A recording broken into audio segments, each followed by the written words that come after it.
Welcome to the Voxlore. Our channel produces immersive fantasy audiobooks for entertainment and storytelling enjoyment. All content, including narration, sound design, and storytelling elements, is created with passion for fantasy fans. The Crisis, by Winston Churchill. Part 2, Chapter 6. Silas Whipple. The trouble with many narratives is that they tell too much. Stephen's interview with his mother was a quiet affair, and not historic. Miss Crane's boarding house is not an interesting place, and the tempest in that teapot is better imagined than described. Out of consideration for Mr. Stephen Brice, we shall skip likewise a most affecting scene at Mr. Cantor's second-hand furniture store. That afternoon Stephen came again to the dirty flight of steps which led to Judge Whipple's office. He paused a moment to gather courage, and then, gripping the rail, he ascended. The ascent required courage now, certainly. He halted again before the door at the top, but even as he stood there came to him, in low, rich tones, the notes of a German song. He entered and Mr. Richter rose in shirt sleeves from his desk to greet him, all smiling. "ACH, my friend," said he, "but you are late. The judge has been awaiting you." "Has he?" inquired Stephen with ill-concealed anxiety. The big young German patted him on the shoulder. Suddenly a voice roared from out the open transom of the private office, like a cyclone through a gap. "Mr. Richter." "Sir." "Who is that?" "Mr. Brice, sir." "Then why in thunder doesn't he come in?" Mr. Richter opened the private door, and in Stephen walked. The door closed again, and there he was in the dragon's den's face to face with the dragon, who was staring him through and through. The first objects that caught Stephen's attention were the grisly gray eyebrows, which seemed to so much brush to mark the fire of the deep-set battery of the eyes. And that battery, when in action, must have been truly terrible. The judge was shaven, save for a shaggy fringe of gray beard around his chin, and the size of his nose was apparent even in the full face. Stephen felt that no part of him escaped the search of Mr. Whipple's glance. But it was no code or course of conduct that kept him silent. Nor was it fear entirely. "So you are Appleton Brice's son?"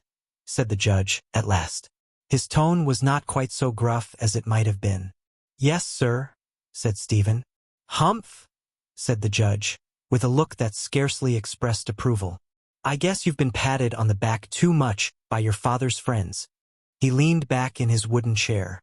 "How I used to detest people who patted boys on the back and said with a smirk, 'I know your father.'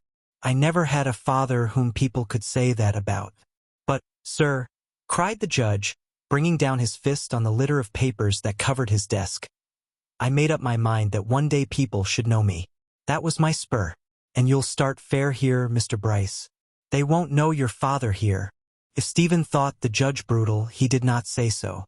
He glanced around the little room, at the bed in the corner, in which the judge slept, and which during the day did not escape the flood of books and papers, at the washstand, with a roll of legal cap beside the pitcher. "I guess you think this town pretty crude after Boston, Mr. Brice?" Mr. Whipple continued. "From time immemorial it has been the pleasant habit of old communities to be shocked at newer settlements, built by their own countrymen. Are you shocked, sir?" Stephen flushed. Fortunately, the judge did not give him time to answer. "Why didn't your mother let me know that she was coming?" "She didn't wish to put you to any trouble, sir." "Wasn't I a good friend of your father's? Didn't I ask you to come here and go into my office?" "But there was a chance, Mr. Whipple." "A chance of what?" "That you would not like me. And there is still a chance of it," added Stephen, smiling. For a second it looked as if the judge might smile, too. He rubbed his nose with a fearful violence. "Mr. Richter tells me you were looking for a bank," said he, presently. Stephen quaked. "Yes, sir, I was, but Mr. Whipple merely picked up the counterfeit bank note detector. Beware of Western state currency as you would the devil," said he. "That's one thing we don't equal the East in yet. And so you want to become a lawyer?" "I intend to become a lawyer, sir." "And so you shall, sir," cried the judge, bringing down his yellow fist upon the banknote detector. "I'll make you a lawyer, sir. But my methods ain't Harvard methods, sir. I am ready to do anything, Mr. Whipple." The judge merely grunted. He scratched among his papers, and produced some legal cap and a bunch of notes. "Go out there," he said, "and take off your coat and copy this brief. Mr. Richter will help you today. And tell your mother I shall do myself the honor to call upon her this evening." Stephen did as he was told, without a word. But Mr. Richter was not in the outer office when he returned to it. He tried to compose himself to write, although the recollection of each act of the morning hung like a cloud over the back of his head. Therefore the first sheet of legal cap was spoiled utterly, but Stephen had a deep sense of failure. He had gone through the ground glass door with the firm intention of making a clean breast of the ownership of Hester. Now, as he sat still, the trouble grew upon him. He started a new sheet and ruined that. Once he got as far as his feet and sat down again. But at length he had quieted to the extent of deciphering 10 lines of Mr. Whipple's handwriting when the creak of a door shattered his nerves completely. He glanced up from his work to behold none other than Colonel Comyn Carvel. Glancing at Mr. Richter's chair, and seeing it empty, the Colonel's eye roved about the room until it found Stephen. There it remained, and the Colonel remained in the middle of the floor, his soft hat on the back of his head, one hand planted firmly on the gold head of his stick, and the other tugging at his goatee, pulling down his chin to the quizzical angle. "Whoopee!" he cried. The effect of this was to make one perspire freely. Stephen perspired, and as there seemed no logical answer, he made none. Suddenly Mr. Carvel turned, shaking with a laughter he could not control, and strode into the private office. The door slammed behind him. Mr. Brice's impulse was flight, but he controlled himself. First of all there was an eloquent silence, then a ripple of guffaws, then the scratch-scratch of a quill pen, and finally the judge's voice. "Carvel, what the devil's the matter with you, sir?" A squall of guffaws blew through the transom, and the Colonel was heard slapping his knee. "Judge Whipple," said he, his voice vibrating from suppressed explosions, "I am happy to see that you have overcome some of your ridiculous prejudices, sir." "What prejudices, sir?" the judge was heard to shout. "Towards slavery, Judge," said Mr. Carvel, seeming to recover his gravity. "You are a broader man than I thought, sir." An unintelligible gurgle came from the judge. Then he said, "Carvel, haven't you and I quarreled enough on that subject? You didn't happen to attend the nigger auction this morning when you were at the court?" asked the Colonel blandly. "Colonel," said the judge, "I've warned you 100 times against the stuff you lay out on your counter for customers." "You weren't at the auction, then?" continued the Colonel undisturbed. "You missed it, sir. You missed seeing this young man you've just employed by the prettiest quadroon which I ever set eyes on." Now indeed was poor Stephen on his feet, but whether to fly in at the one entrance or out at the other, he was undecided. "Colonel," said Mr. Whipple, "is that true?" "Sir, Mr. Brice." It did not seem to Stephen as if he was walking when he went toward the ground glass door. He opened it. There was Colonel Carvel seated on the bed, his goatee in his hand, and there was the judge leaning forward from his hips, straight as a ramrod. Fire was darting from beneath his bushy eyebrows. "Mr. Brice," said he, "there is one question I always ask of those whom I employ. I omitted it in your case because I have known your father and your grandfather before you. What is your opinion, sir, on the subject of holding human beings in bondage?" The answer was immediate, likewise simple. "I do not believe in it, Mr. Whipple." The judge shot out of his chair like a long jack-in-the-box, and towered to his full height. "Mr. Brice, did you, or did you not, buy a woman at auction today?" "I did, sir." Mr. Whipple literally staggered, but Stephen caught a glimpse of the Colonel's hand slipping from his chin cover his mouth. "Good God, sir!" cried the judge, and he sat down heavily. "You say that you are an abolitionist?" "No, sir, I do not say that. But it does not need an abolitionist to condemn what I saw this morning." "Are you a slave owner, sir?" said Mr. Whipple. "Yes, sir." "Then get your coat and hat and leave my office, Mr. Brice." Stephen's coat was on his arm. He slipped it on and turned to go. He was, if the truth were told, more amused than angry. It was Colonel Carvel's voice that stopped him. "Hold on, Judge," he drawled. "I reckon you haven't got all the packing out of that case." Mr. Whipple looked at him in a sort of stupefaction. Then he glanced at Stephen. "Come back here, sir," he cried.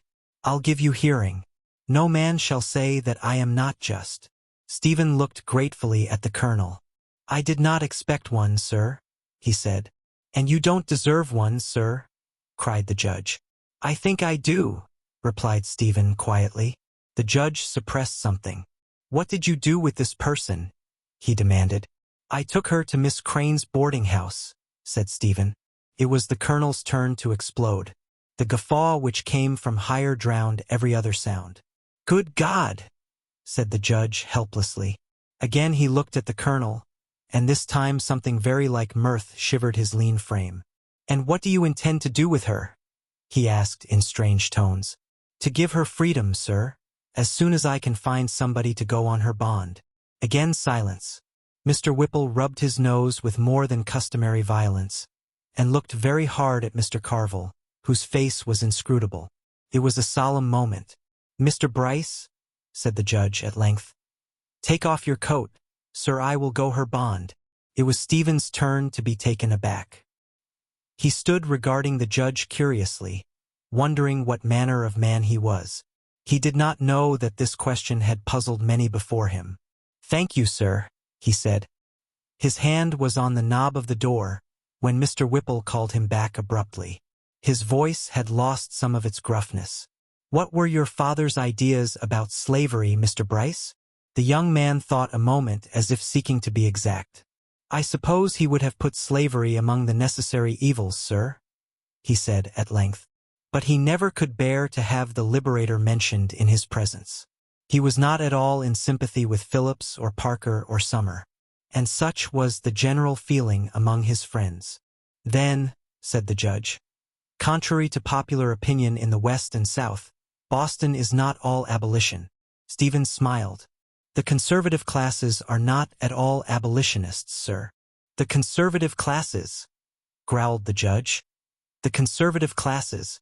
I am tired of hearing about the conservative classes.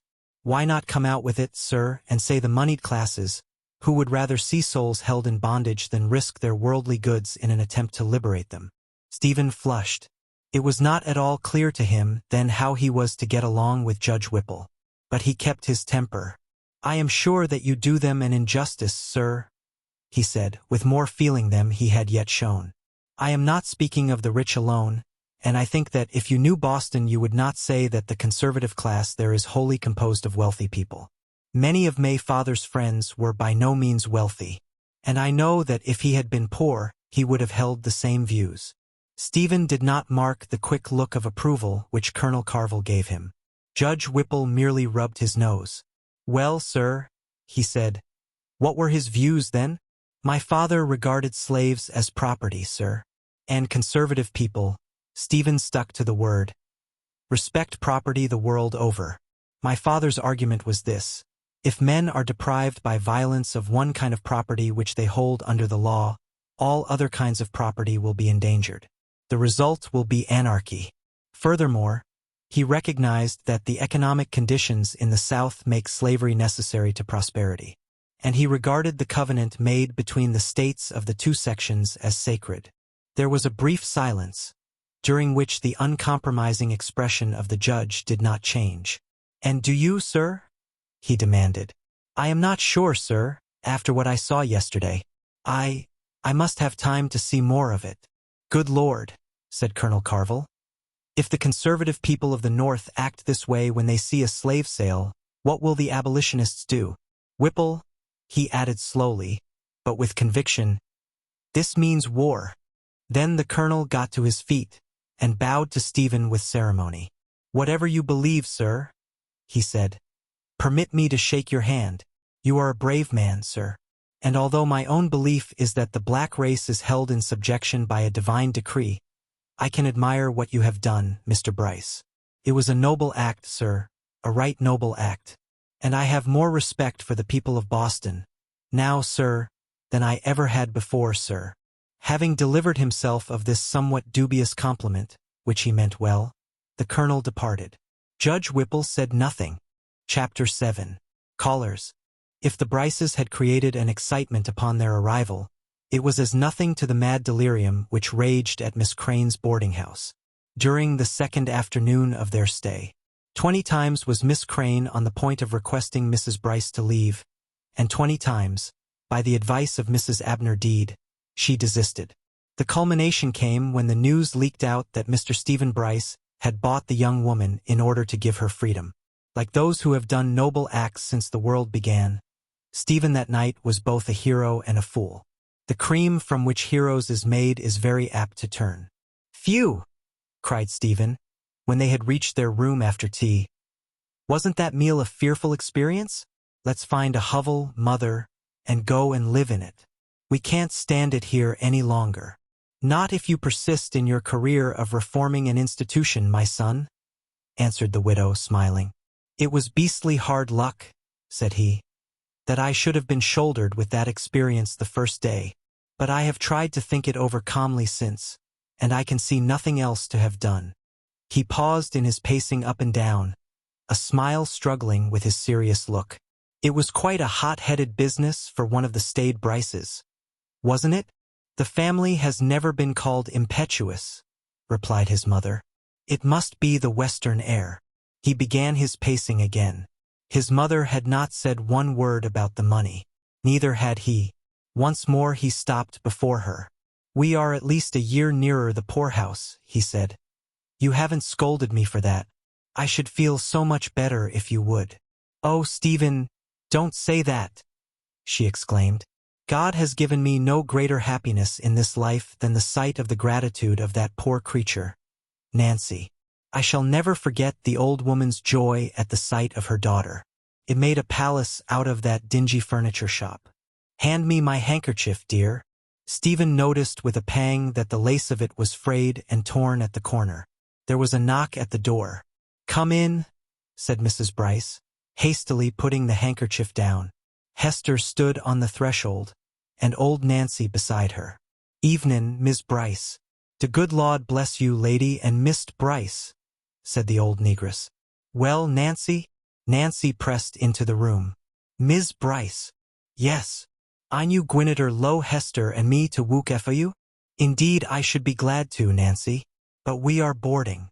Yassam, said Nancy, and relapsed into awkward silence. Then again, "Miss Brice." "Yes, Nancy? If you loes us to come here and straighten out you clothes, and mend 'em, you know how happy you mek me and Hester. To do dat much, Miss Brice." The note of appeal was irresistible. Mrs. Brice rose and unlocked the trunks. "You may unpack them, Nancy," she said. With what alacrity did the old woman take off her black bonnet and shawl. "Waffer you standing, dear Hester?" she cried. "Hester is tired," said Mrs. Brice, compassionately, and tears came to her eyes again at the thought of what they had both been through that day. "Tired," said Nancy, holding up her hands. "No, she ain't tired. She de kinder stupefied by you goodness, Miss Brice." A scene was saved by the appearance of Miss Crane's hired girl. "Mr. and Mrs. Clume in the parlor, mum," she said. If Mr. Jacob Clume sniffed a little as he was ushered into Miss Crane's best parlor, it was perhaps because of the stuffy dampness of that room. Mr. Clume was one of those persons the effusiveness of whose greeting does not tally with the limpness of their grasp. He was attempting, when Stephen appeared, to get a little heat into his hands by rubbing them, as a man who kindles a stick of wood for a visitor. The gentleman had red chop whiskers, to continue to put his worst side foremost, which demanded a ruddy face. He welcomed Stephen to St. Louis with neighborly effusion, while his wife, a round little woman, bubbled over to Mrs. Brice. "My dear sir," said Mr. Clume, "I used often to go to Boston in the 40s. In fact, I may claim to be a New Englander. Alas, no, I never met your father. But when I heard of the sad circumstances of his death, I felt as if I had lost a personal friend. His probity, sir, and his religious principles were an honor to the Athens of America. I have listened to my friend, Mr. Atterbury, Mr. Samuel Atterbury, eulogize him by the hour." Stephen was surprised. "Why, yes," said he. "Mr. Atterbury was a friend." "Of course," said Mr. Clume. "I knew it. For years ago, the last business trip I made to Boston, I met Atterbury on the street. Absence makes no difference to some men, sir, nor the West, for that matter. They never change. Atterbury nearly took me in his arms. "My dear fellow," he cried. "How long are you to be in town?" I was going the next day. "Sorry I can't ask you to dinner," says he. "But step into the Tremont house and have a bite." Wasn't that like Atterbury? Stephen thought it was. But Mr. Clume was evidently expecting no answer. "Well," said he, "what I was going to say was that we heard you were in town." "Friends of Samuel Atterbury, my dear," I said to my wife. "We are neighbors, Mr. Brice. You must know the girls. You must come to supper. We live very plainly, sir, very simply. I am afraid that you will miss the luxury of the East and some of the refinement, Stephen. I hope I may call you so, my boy.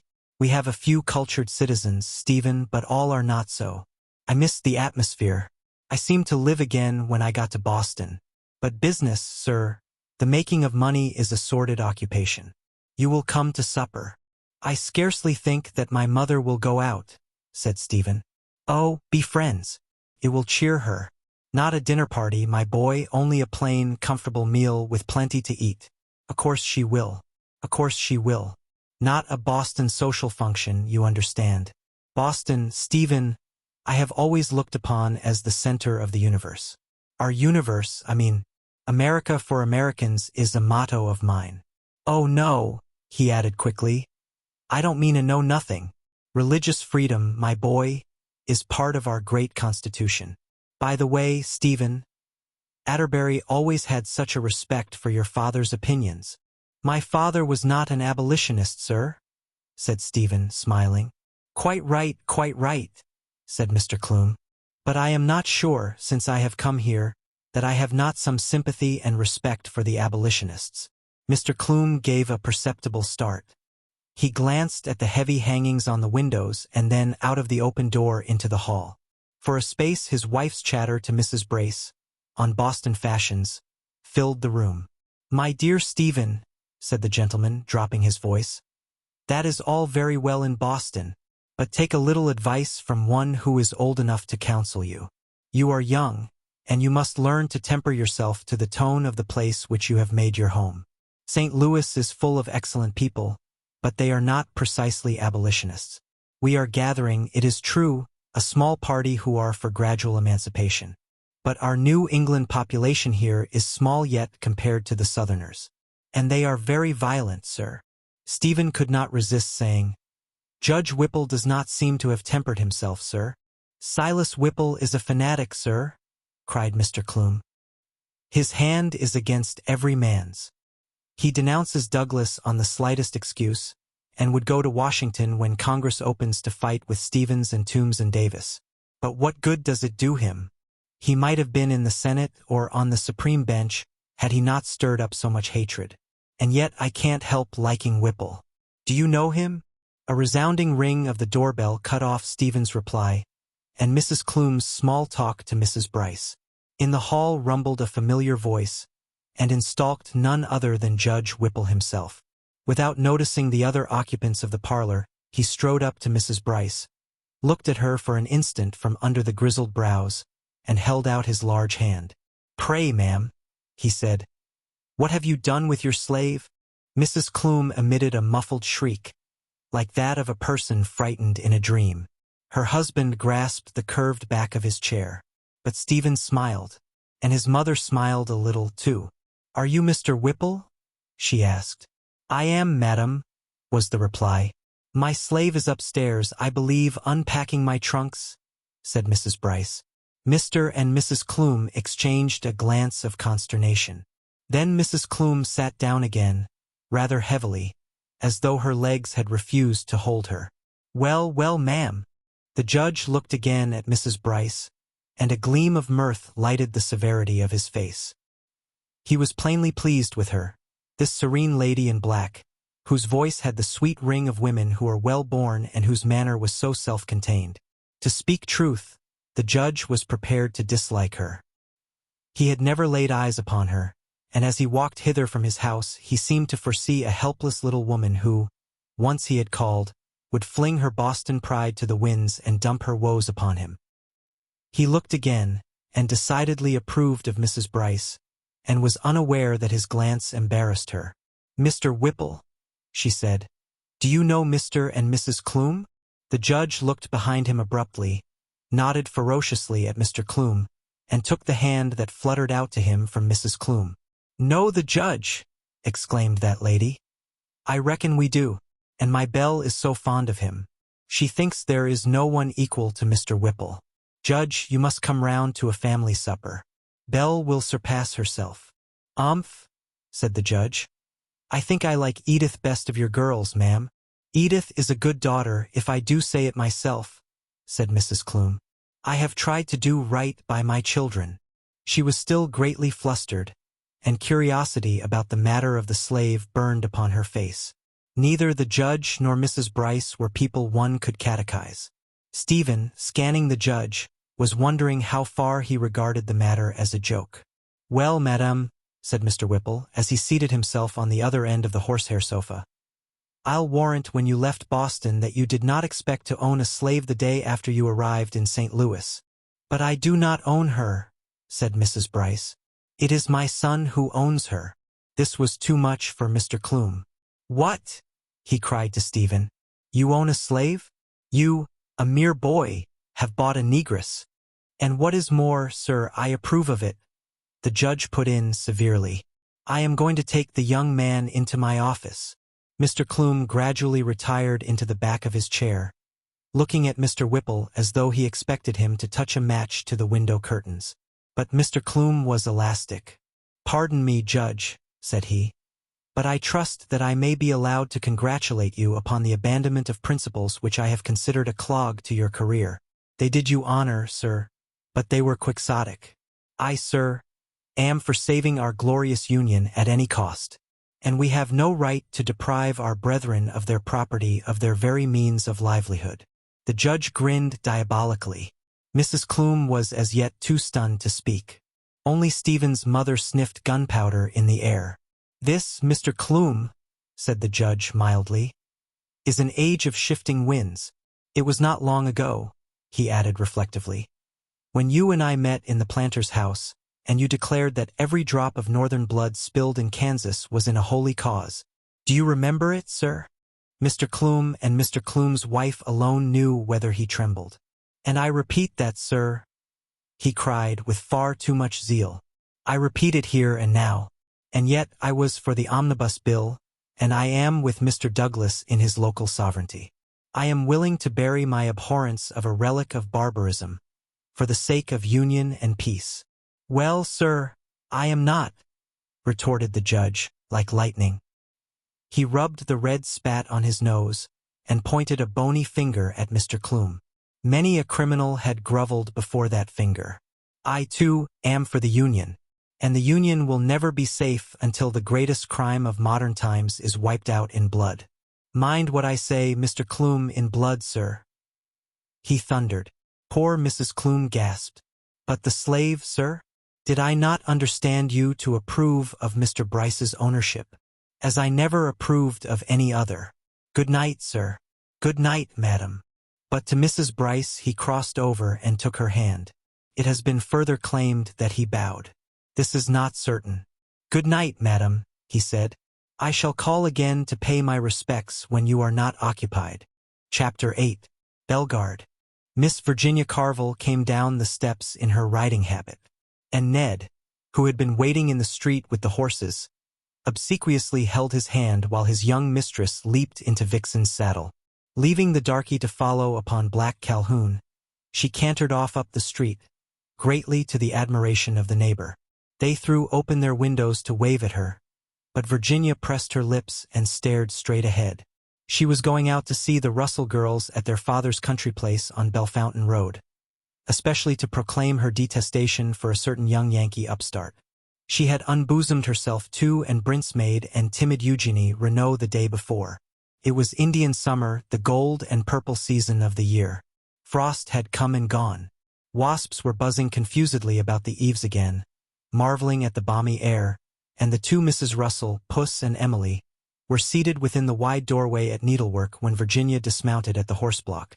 "Oh, Ginny, I'm so glad to see you," said Miss Russell. "Here's Elise St. Simon from New Orleans. You must stay all day and tonight." "I can't, Puss," said Virginia, submitting impatiently to Miss Russell's warm embrace. She was disappointed at finding the stranger. "I only came to say that I am going to have a birthday party in a few weeks.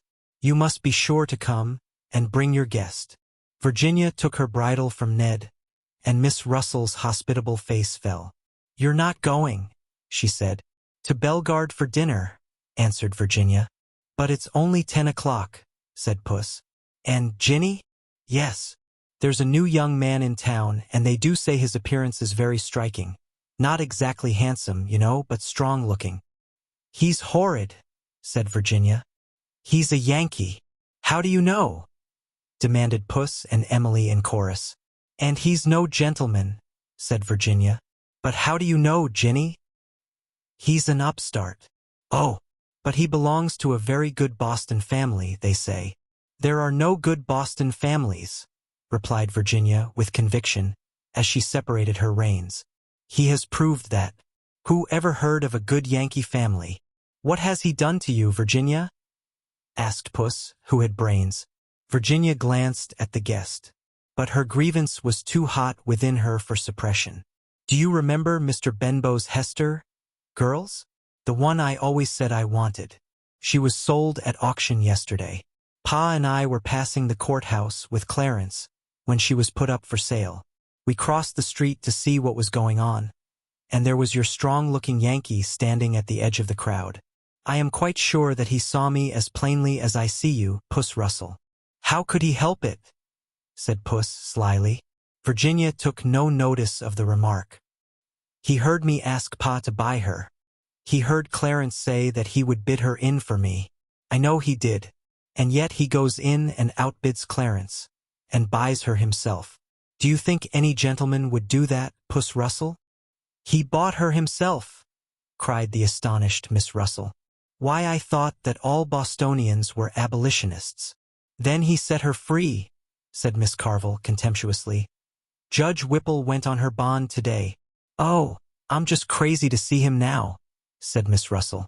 "Ask him to your party, Virginia," she added mischievously. "Do you think I would have him in my house?" cried Virginia. Miss Russell was likewise courageous. "I don't see why not. You have Judge Whipple every Sunday dinner, and he's an abolitionist." Virginia drew herself up. "Judge Whipple has never insulted me," she said with dignity. Puss gave way to laughter, whereupon, despite her protests and prayers for forgiveness, Virginia took to her mare again and galloped off.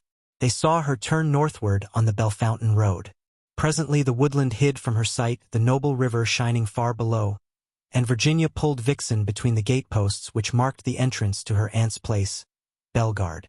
Half a mile through the cool forest, the black dirt of the driveway flying from Vixen's hoofs, and there was the Colfax house on the edge of the gentle slope, and beyond it the orchard, and the blue grapes withering on the vines, and beyond that fields and fields of yellow stubble. The silver smoke of a steamboat hung in wisps above the water.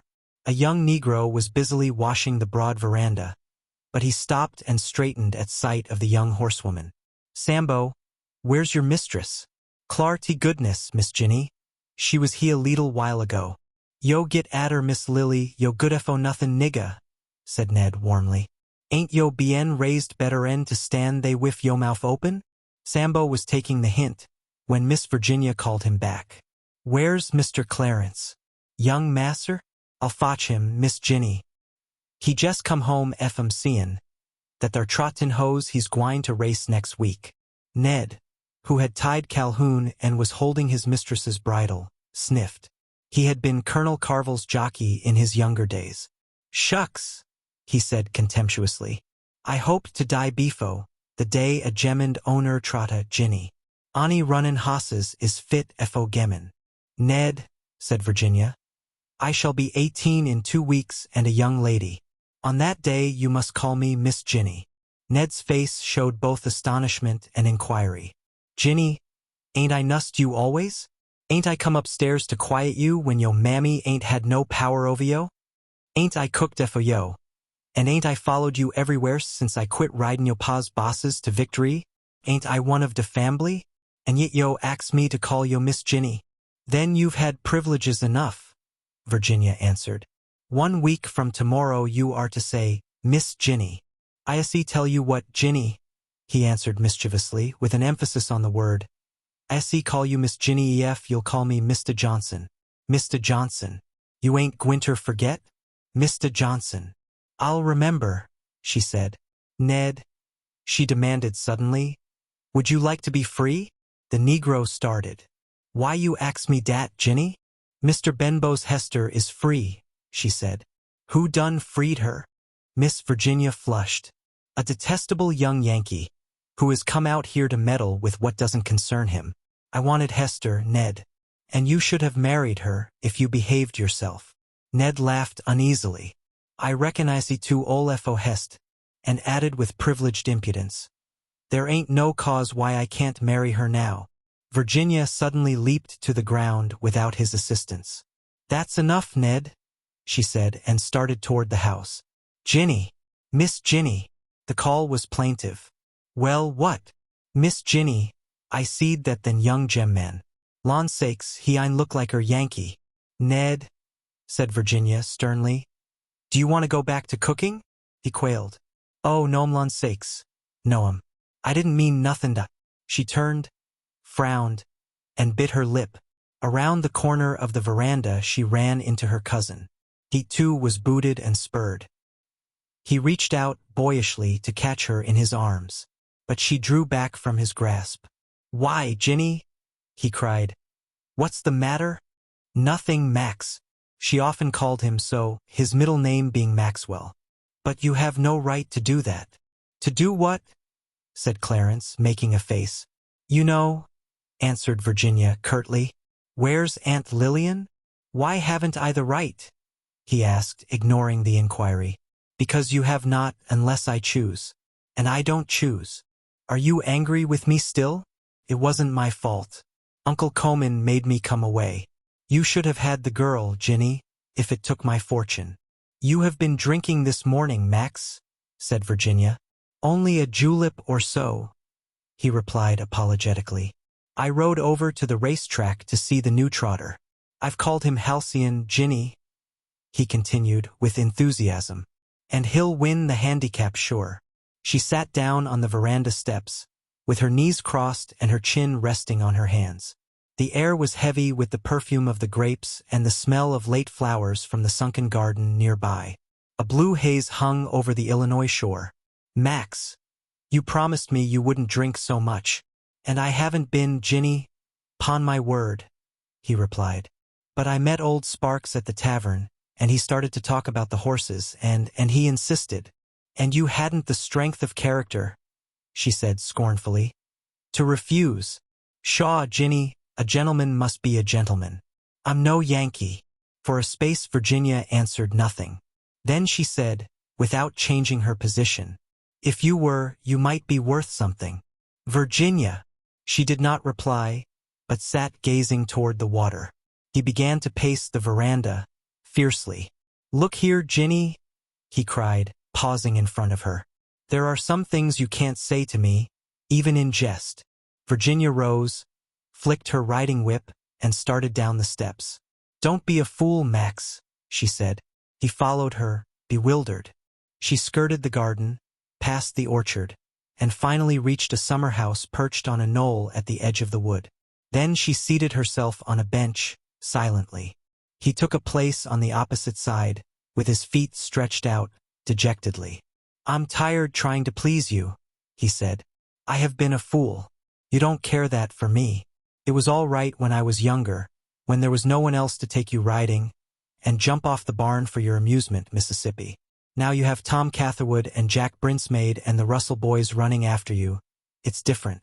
I reckon I'll go to Kansas. There are Yankees to shoot in Kansas. He did not see her smile as he sat staring at his feet.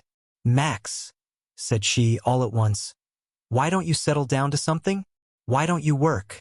Young Mr. Colfax's arm swept around in a circle.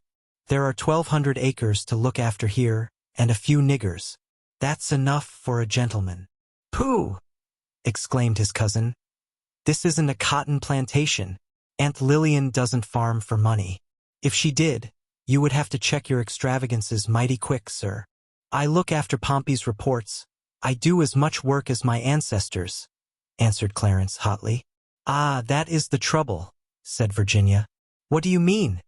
her cousin demanded. "We have been gentlemen too long," said Virginia.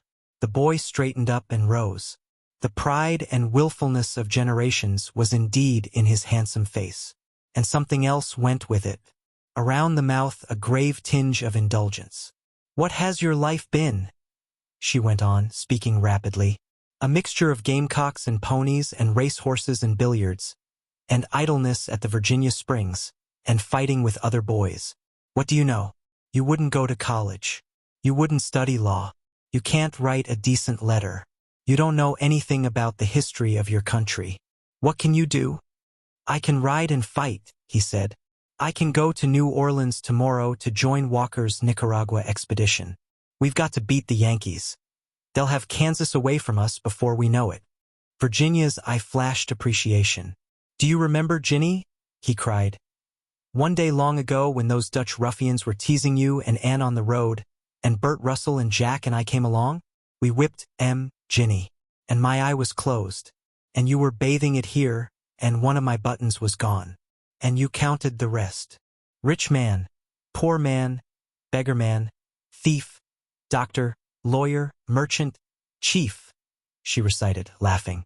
She crossed over and sat beside him, and her tone changed. "Max, can't you understand? It isn't that. Max, if you would only work at something. That is why the Yankees beat us. If you would learn to weld iron or to build bridges or railroads, or if you would learn business and go to work in Pa's store. You do not care for me as I am? I knew that you did not understand," she answered passionately. "It is because I care for you that I wish to make you great. You care too much for a good time, for horses, Max. You love the South, but you think too little how she is to be saved. If war is to come, we shall want men like that Captain Robert Lee who was here.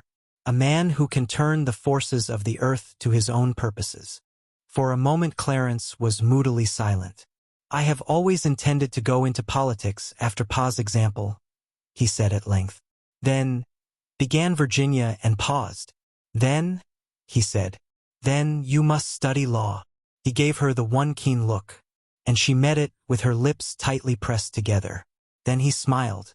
"Virginia, you will never forgive that Yankee, Brice." "I shall never forgive any Yankee," she retorted quickly. "But we are not talking about him. I am thinking of the South, and of you." He stooped toward her face, but she avoided him and went back to the bench. "Why not?" he said. "You must prove first that you are a man," she said. For years he remembered the scene, the vineyard, the yellow stubble, and the river rushing on with tranquil power, and the slow panting of the steamboat. A doe ran out of the forest, and paused, her head raised, not 20 feet away. "And then you will marry me, Ginny?" he asked finally. "Before you may hope to control another, we shall see whether you can control yourself, sir." "But it has all been arranged," he exclaimed, "since we played here together years ago." "No one shall arrange that for me," replied Virginia promptly.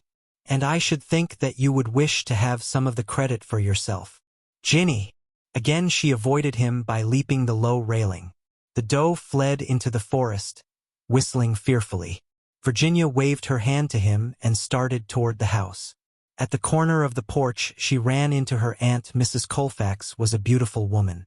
Beautiful when Addison Colfax married her in Kentucky at 19, beautiful still at 43. This, I am aware, is a bald statement. "Prove it," you say. We do not believe it. It was told you by some old beau who lives upon the memory of the past. Ladies, a score of different daguerreotypes of Lillian Colfax are in existence. And whatever may be said of portraits, daguerreotypes do not flatter. All the town admitted that she was beautiful. All the town knew that she was the daughter of old Judge Colfax's overseer at Halcyondale. If she had not been beautiful, Addison Colfax would not have run away with her. That is certain. He left her a rich widow at 25, mistress of the country place he had bought on the Bellefontaine Road, near St. Louis. And when Mrs. Colfax was not dancing off to the Virginia watering places, Bellegarde was a gay house. "Ginny," exclaimed her aunt, "how you scared me! What on earth is the matter?" "Nothing," said Virginia.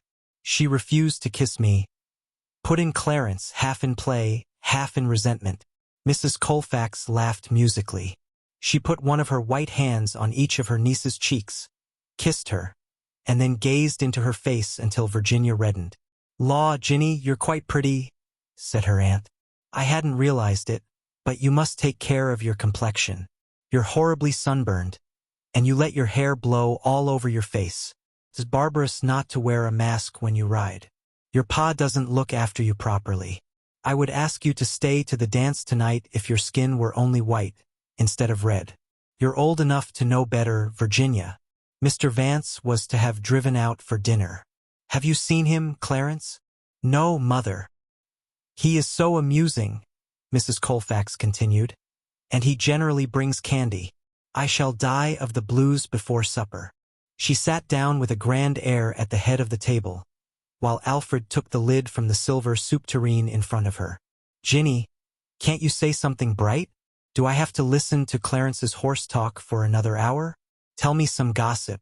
Will you have some gumbo soup?" "Why do you listen to Clarence's horse talk?" said Virginia. "Why don't you make him go to work?" "Mercy," said Mrs. Colfax, laughing. "What could he do?" "That's just it," said Virginia. "He hasn't a serious interest in life." Clarence looked sullen, and his mother, as usual, took his side. "What put that into your head, Ginny?" she said. "He has the place here to look after, a very gentlemanly occupation. That's what they do in Virginia."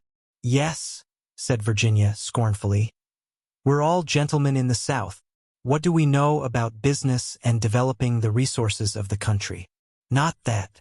"You make my head ache, my dear," was her aunt's reply. "Where did you get all this?" "You ask me because I am a girl," said Virginia. "You believe that women were made to look at and to play with, not to think. But if we are going to get ahead of the Yankees, we shall have to think. It was all very well to be a gentleman in the days of my great-grandfather. But now we have railroads and steamboats. And who builds them? The Yankees. We of the South think of our ancestors and drift deeper and deeper into debt. We know how to fight and we know how to command. But we have been ruined by—" Here she glanced at the retreating form of Alfred and lowered her voice, "by niggers." Mrs. Colfax's gaze rested languidly on her nieces' faces, which glowed with indignation. "You get this terrible habit of argument from Coman," she said. "He ought to send you to boarding school. How mean of Mr. Vance not to come. You've been talking with that old reprobate Whipple. Why does Coman put up with him?" "He isn't an old reprobate," said Virginia warmly. "You really ought to go to school," said her aunt. "Don't be eccentric. It isn't fashionable. I suppose you wish Clarence to go into a factory." "If I were a man," said Virginia, "and going into a factory would teach me how to make a locomotive or a cotton press, or to build a bridge, I should go into a factory.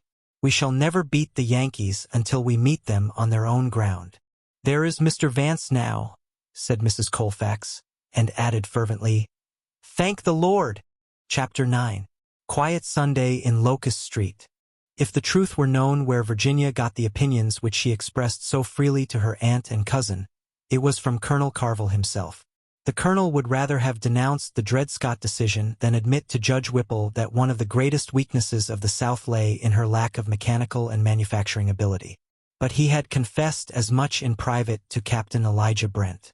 The colonel would often sit for an hour or more after supper, with his feet tucked up on the mantel and his hat on the back of his head, buried in thought. Then he would saunter slowly down to the Planters' House bar, which served the purposes of a club in those days, in search of an argument with other prominent citizens. The colonel had his own particular chair in his own particular corner, which was always vacated when he came in at the door, and then he always had 3 fingers of the best bourbon whiskey, no more and no less, every evening. He never met his bosom friend and pet antagonist at the planter's house bar. Judge Whipple, indeed, took his meals upstairs, but he never descended. It was generally supposed because of the strong slavery atmosphere there. However, the judge went periodically to his friends for a quiet Sunday dinner, so called in derision by St. Louisans, on which occasions Virginia sat at the end of the table and endeavored to pour water on the flames when they flared up too fiercely. The Sunday following her ride to Bellegarde was the judge's Sunday. Certain tastes which she had inherited had hitherto provided her with pleasurable sensations while these battles were in progress. More than once had she scored a fair hit on the judge for her father, to the mutual delight of both gentlemen. But today she dreaded being present at the argument. Just why she dreaded it is a matter of feminine psychology best left to the reader for solution. The argument began, as usual, with the tearing apart limb by limb of the unfortunate Franklin Pierce, by Judge Whipple. "What a miserable exhibition in the eyes of the world," said the judge. "Franklin Pierce of New Hampshire," he pronounced this name with infinite scorn, "managed by Jefferson Davis of Mississippi." "And he was well managed, sir," said the colonel. "What a pliant tool of your Southern slaveholders. I hear that you are to give him a plantation as a reward." "No such thing, sir. He deserves it," continued the judge with conviction. "See the magnificent forts he permitted Davis to build up in the South, the arsenals he let him stock. The country does not realize this. But the day will come when they will execrate Pierce before Benedict Arnold, sir. And look at the infamous Kansas-Nebraska Act. That is the greatest crime, and Douglas and Pierce the greatest criminals of the century." "Do have some more of that fried chicken, Judge," said Virginia. Mr. Whipple helped himself fiercely, and the colonel smiled. "You should be satisfied now," said he. "Another Northern man is in the White House." "Buchanan!" roared the judge with his mouth full. "Another traitor, sir. Another traitor worse than the first. He swallows the Dred Scott decision, and smirks. What a blot on the history of this republic." "Oh, Lord!" cried Mr. Whipple. "What are we coming to? A Northern man, he could gag and bind Kansas and force her into slavery against the will of her citizens. He packs his cabinet to support the ruffians you send over the borders. The very governors he ships out there, his henchmen, have their stomachs turned. Look at Walker, whom they are plotting against in Washington. He can't stand the smell of this Lecompton Constitution Buchanan is trying to jam down their throats. Jefferson Davis would have troops there to be sure that it goes through if he had his way. Can't you see how one sin leads to another, Carvel? How slavery is rapidly demoralizing a free people?" "It is because you won't let it alone where it belongs, sir," retorted the colonel. It was seldom that he showed any heat in his replies. He talked slowly, and he had a way of stretching forth his hand to prevent the more eager judge from interrupting him. "The welfare of the whole South, as matters now stand, sir, depends upon slavery. Our plantations could not exist a day without slave labor. If you abolished that institution, Judge Whipple, you would ruin millions of your fellow countrymen. You would reduce sovereign states to a situation of disgraceful dependence. And all, sir," now he raised his voice lest the judge break in, "all, sir, for the sake of a low breed that ain't fit for freedom. You and I, who have the Magna Carta and the Declaration of Independence behind us, who are descended from a race that has done nothing but rule for 10 centuries and more, may well establish a republic where the basis of stability is the self-control of the individual, as long as men such as you and I form its citizens. Look at the South Americans. How do republics go there? And the minute you and I let in niggers, who haven't any more self-control than dogs, on an equal basis, with as much of a vote as you have, niggers, sir, that have lived like wild beasts in the depths of the jungle since the days of Ham, what's going to become of our republic?" "Education," cried the judge, but the word was snatched out of his mouth. "Education isn't a matter of one generation. No, sir, nor two, nor three, nor four, but of centuries." "Sir," said the judge, "I can point out Negroes of intelligence and learning, and I reckon you could teach some monkeys to talk English and recite the catechism and sing emotional hymns if you brought over a couple of million from Africa," answered the colonel dryly as he rose to put on his hat and light a cigar. It was his custom to offer a cigar to the judge, who invariably refused, and rubbed his nose with scornful violence. Virginia, on the verge of leaving, stayed on, fascinated by the turn the argument had taken. "Your prejudice is hidebound, sir," said Mr. Whipple. "No, Whipple," said the colonel. "When God washed off this wicked earth and started new, he saw fit to put the sons of Ham in subjection. They're slaves of each other in Africa, and I reckon they're treated no better than they are here. Abuses can't be helped in any system, sir, though we are bettering them. Were the poor in London in the days of the Edwards as well off as our niggers are today?" The judge snorted. "A divine institution," he shouted. "A black curse, because the world has been a wicked place of oppression since Noah's day. Is that any reason why it should so continue until the day of judgment?" The colonel smiled, which was a sign that he was pleased with his argument. "Now, see here, Whipple," said he. "If we had any guarantee that you would let us alone where we are, to manage our slaves and to cultivate our plantations, there wouldn't be any trouble. But the country keeps on growing and growing, and you're not content with half. You want everything. All the new states must abolish slavery. And after a while you will overwhelm us, and ruin us, and make us paupers.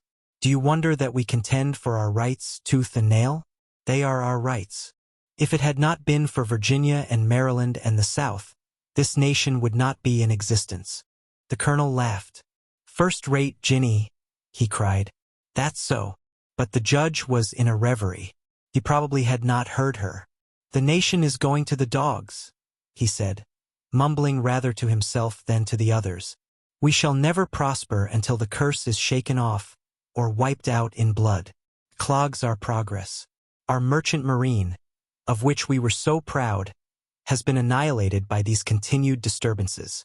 But, sir," he cried, hammering his fist upon the table until the glasses rang, "the party that is to save us was born at Pittsburgh last year on Washington's birthday. The Republican Party, sir." "Shucks!" exclaimed Mr. Carvel with amusement. "The Black Republican Party, made up of old fools and young anarchists, of Dutchmen and nigger worshippers. Why, Whipple, that party's a joke. Where's your leader?" "In Illinois," was the quick response. "What's his name?" "Abraham Lincoln, sir," thundered Mr. Whipple. "And to my way of thinking he has uttered a more significant phrase on the situation than any of your Washington statesmen. This government," said he to a friend of mine, "cannot exist half slave and half free." So impressively did Mr. Whipple pronounce these words that Mr. Carvel stirred uneasily, and in spite of himself, as though he were listening to an oracle. He recovered instantly. "He's a demagogue, seeking for striking phrases, sir. You're too intelligent a man to be taken in by such as he. I tell you he is not, sir." "I know him, sir," cried the colonel, taking down his feet. "He's an obscure lawyer. Poor white trash. Torn down poor. My friend Mr. Richardson of Springfield tells me he is low down. He was born in a log cabin, and spends most of his time in a drugstore telling stories that you would not listen to, Judge Whipple." "I would listen to anything he said," replied the judge. "Poor white trash, sir. The greatest men rise from the people. A demagogue." Mr. Whipple fairly shook with rage. "The nation doesn't know him yet, but mark my words, the day will come when it will. He was balloted for vice president in the Philadelphia Convention last year. Nobody paid any attention to that. If the convention had heard him speak at Bloomington, he would have been nominated instead of Fremont. If the nation could have heard him, he would be president today instead of that miserable Buchanan. I happened to be at Bloomington, and while the idiots on the platform were driveling, the people kept calling for Lincoln. I had never heard of him then. I've never forgot him since. He came ambling out of the back of the hall, a lanky, gawky-looking man, ridiculously ugly, sir. But the moment he opened his mouth he had us spellbound. The language which your low-down lawyer used was that of a God-sent prophet, sir. He had those Illinois bumpkins all worked up, the women crying and some of the men, too, and mad. Good Lord, they were mad. 'We will say to the Southern disunionists,' he cried. 'We will say to the Southern disunionists, we won't go out of the Union and you shan't.'" There was a silence when the judge finished. But presently Mr. Carvel took a match, and he stood over the judge in his favorite attitude, with his feet apart, as he lighted another cigar. "I reckon we're going to have war, Silas," said he slowly. "But don't you think that your Mr. Lincoln scares me into that belief? I don't count his bluster worth a cent. No siree. It's this youngster who comes out here from Boston and buys a nigger with all the money he's got in the world. And if he's an impetuous young fool, I'm no judge of men." "Appleton Brice wasn't precisely impetuous," remarked Mr. Whipple, and he smiled a little bitterly, as though the word had stirred a memory. "I like that young fellow," Mr. Carvel continued. "It seems to be a kind of fatality with me to get along with Yankees. I reckon there's a screw loose somewhere, but Brice acted the man all the way through. He goa fall out of you, Silas, in your room after the show." "Where are you going, Ginny?" Virginia had risen, and she was standing very erect with a flush on her face, waiting for her father to finish. "To see and Brinsmaid," she said. "Goodbye, Uncle Silas." She had called him so from childhood. Hers was the one voice that seemed to soften him. It never failed. He turned to her now with a movement that was almost gentle. "Virginia, I should like you to know my young Yankee," said he. "Thank you, Uncle Silas," said the girl with dignity. "But I scarcely think that he would care to know me. He feels so strongly." "He feels no stronger than I do," replied the judge. "You have gotten used to me in 18 years, and besides," she flashed, "you never spent all the money you had in the world for a principal." Mr. Whipple smiled as she went out of the door. "I have spent pretty near all," he said, but more to himself than to the colonel. That evening, some young people came in to tea, 2 of the 4 big Catherwood boys, and Brinsmaid and her brother Jack, Puss Russell and Bert and Eugenie Renault. But Virginia lost her temper.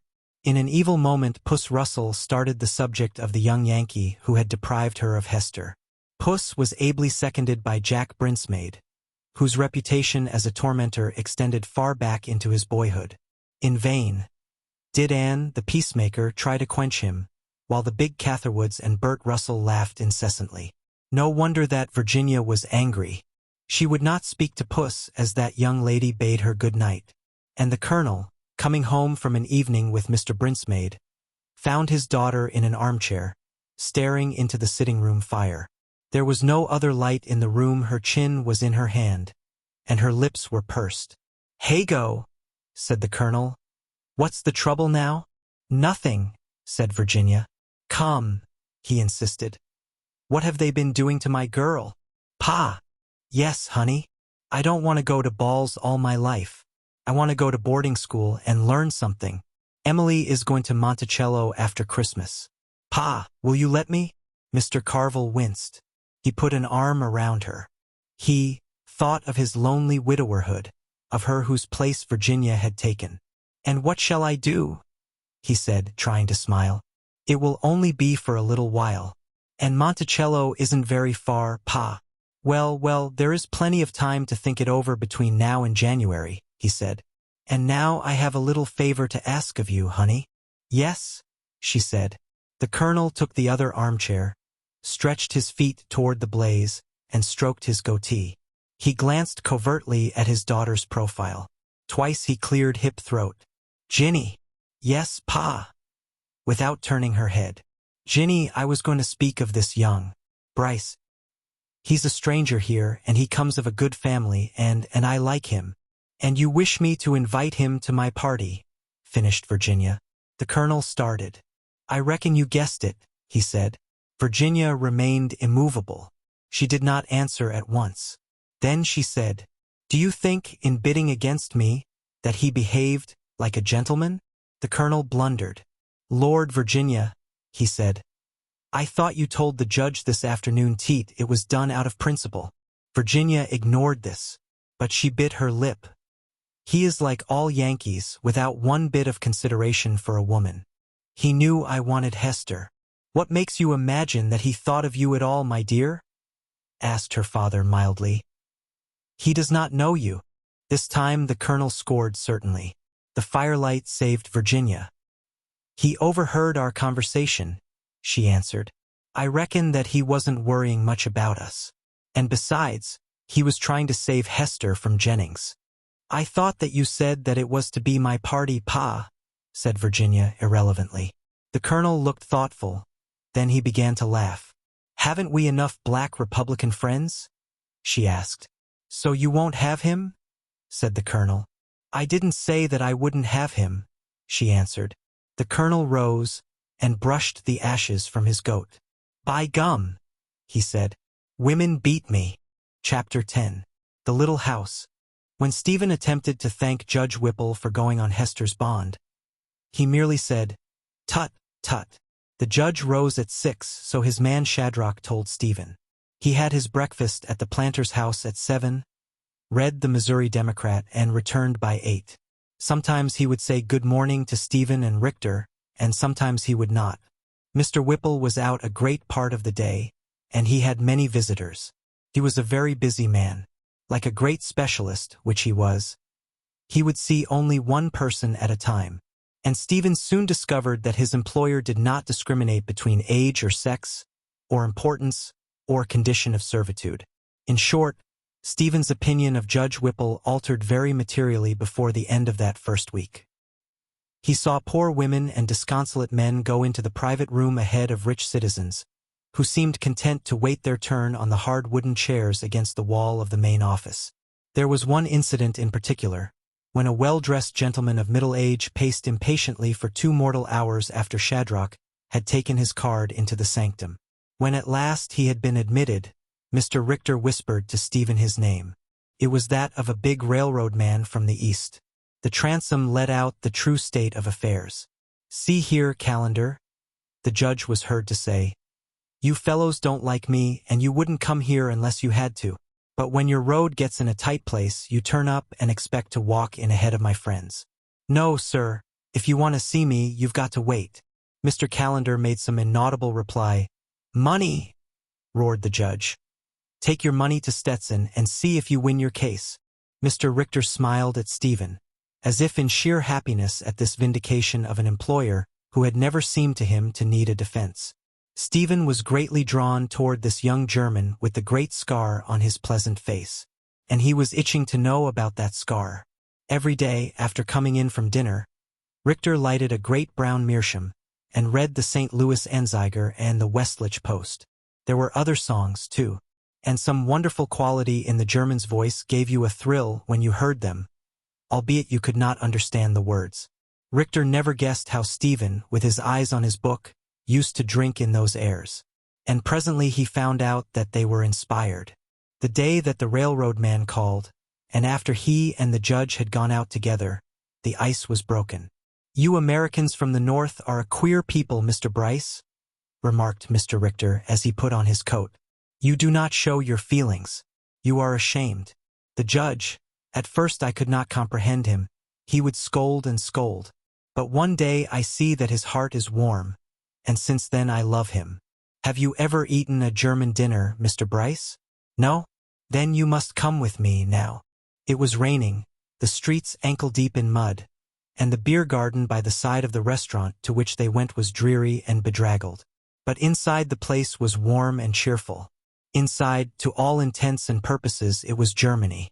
A most genial host crossed the room to give Mr. Richter a welcome that any man might have envied.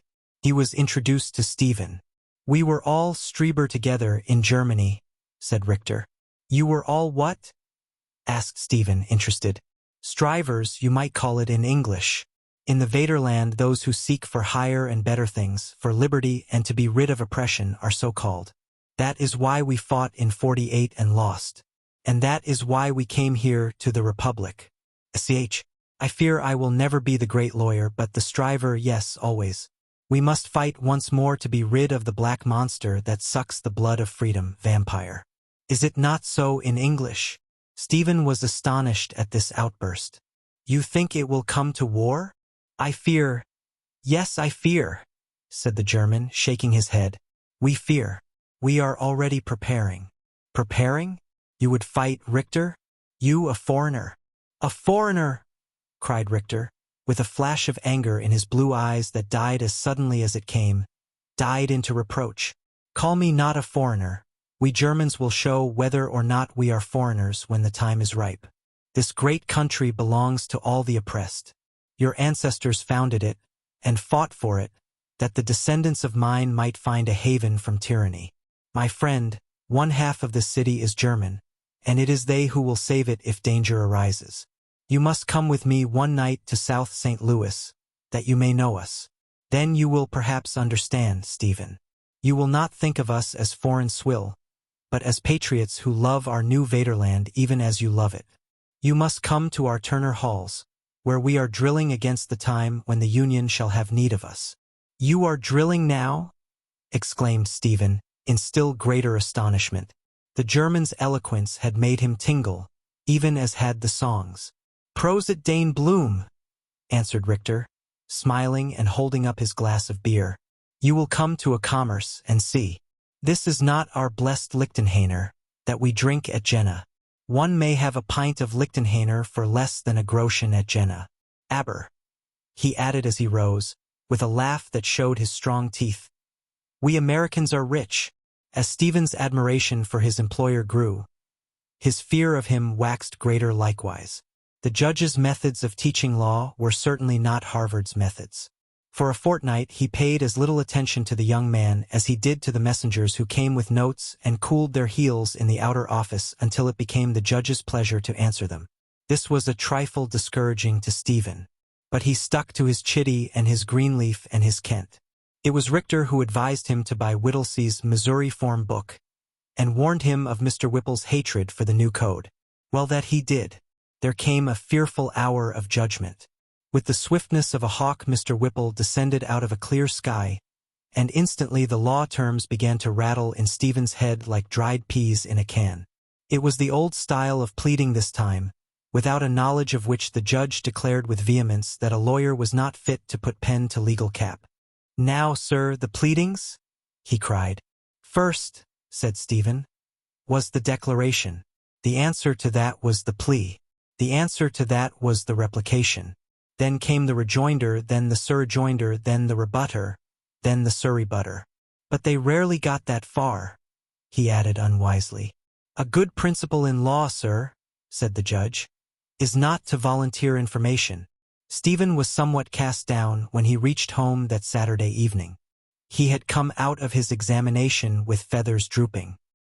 He had been given no more briefs to copy, nor had Mr. Whipple vouchsafed even to send him on an errand. He had not learned how common a thing it is with young lawyers to feel that they are of no use in the world. Besides, the rain continued. This was the 5th day. His mother, knitting before the fire in her own room, greeted him with her usual quiet smile of welcome. He tried to give her a humorous account of his catechism of the morning, but failed. I am quite sure that he doesn't like me, said Stephen. His mother continued to smile. If he did, he would not show it, she answered. I can feel it, said Stephen dejectedly. The judge was here this afternoon, said his mother. What? Cried Stephen. Again this week? They say that he never calls in the daytime, and rarely in the evening. What did he say? He said that some of this Boston nonsense must be gotten out of you, answered Mrs. Brice, laughing. He said that you were too stiff, that you needed to rub against the plain men who were building up the West, who were making a vast world power of the original little confederation of 13 states. And Stephen, she added more earnestly, I am not sure but what he is right. Then Stephen laughed, and for a long time he sat staring into the fire.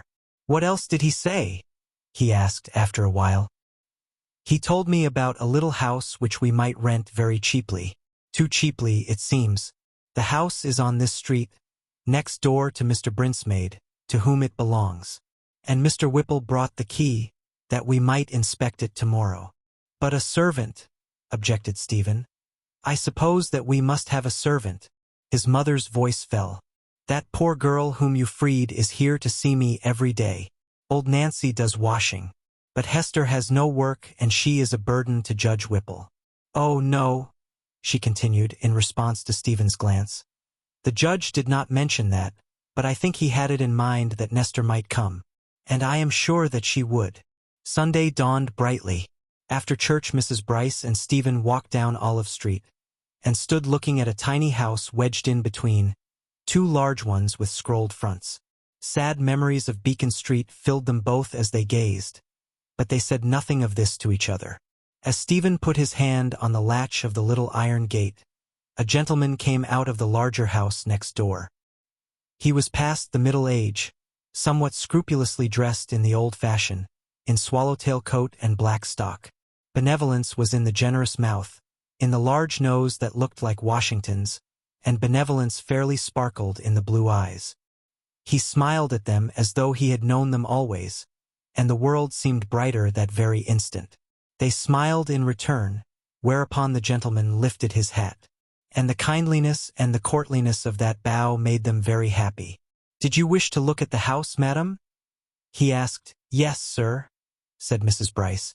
"Allow me to open it for you," he said, graciously taking the key from her. "I fear that you will find it inconvenient and incommodious, ma'am. I should be fortunate, indeed, to get a good tenant." He fitted the key in the door, while Stephen and his mother smiled at each other at the thought of the rent.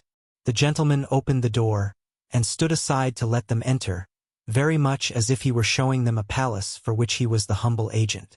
They went into the little parlor, which was nicely furnished in mahogany and horsehair, and it had back of it a bit of a dining room, with a little porch overlooking the backyard. Mrs. Brice thought of the dark and stately high-ceiled dining room she had known throughout her married days, of the board from which a royal governor of Massachusetts colony had eaten, and some governors of the Commonwealth since. Thank God, she had not to sell that, nor the Brice silver which had stood on the high sideboard with the wolves and the shield upon it. The widow's eyes filled with tears. She had not hoped again to have a home for these things, nor the father's armchair, nor the few family treasures that were to come over the mountains. The gentleman, with infinite tact, said little, but led the way through the rooms. There were not many of them.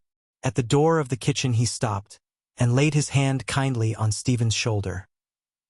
"Here we may not enter.